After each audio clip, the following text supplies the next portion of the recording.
right, long weekend for most, but not our federal leaders. The election stopped for no one. Both of them out and about over the Easter weekend, including both of them attending religious services.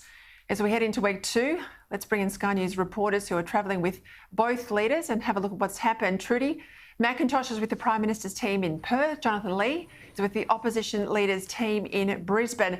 Trudy, I'll come to you first if I can. PM in Perth again.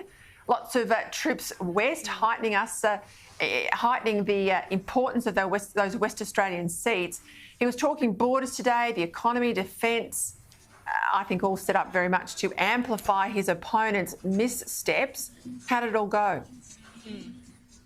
Peta, this is the third trip to the West for the Prime Minister in just the last 5 weeks.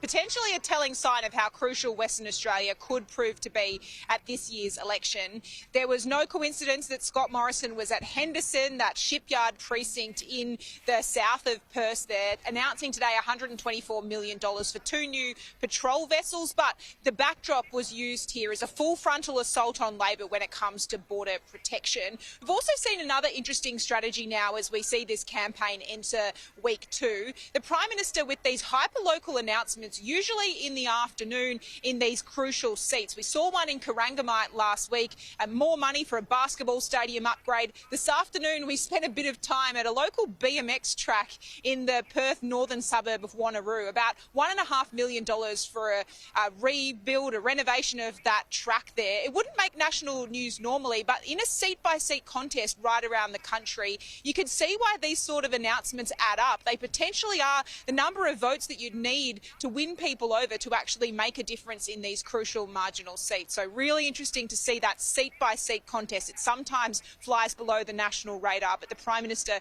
is making the most of each day of this campaign as we continue into week two. Trudy, it's very smart politics. I remember one time where putting hot water in the change rooms in a country town got the front page of the local paper, and a multi-million dollar bypass barely got a mention. So I think the Prime Minister's team's onto a strategy there.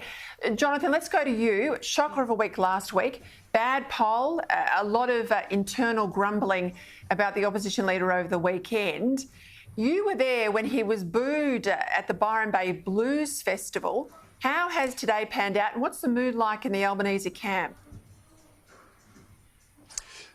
Peter, it was certainly an awkward moment when Anthony Albanese was heavily booed at the Blues Fest, but there were 2 moments. He arrived and he was very warmly greeted by many people as he walked around. I don't think people enjoyed a politician standing on stage and lecturing them when they'd waited half an hour jam-packed into a mosh pit for their favourite rock star to emerge. So perhaps that was the wrong move for the opposition leader, even though he was invited by Jimmy Barnes to do that. One-on-one, he's very personable, he's very warm, he's very friendly. He gets on with people when he meets them and shakes their hand. And he's very friendly also to journalists behind the scenes, even after tough days. But it seems that he really lacks the cut-through when you have a press conference. He misses the zinger moment, and often when you're going back through the press conference to find what's important so you can tell it in your stories, it's very hard to isolate it, which means that the opposition isn't getting their message through the media to those that matter to the voters. He's much stronger when he's got Jim Chalmers, the shadow treasurer, with him, and also Murray Watt beside him. But on his own and isolated, he seems to lack the economic clout, which is something that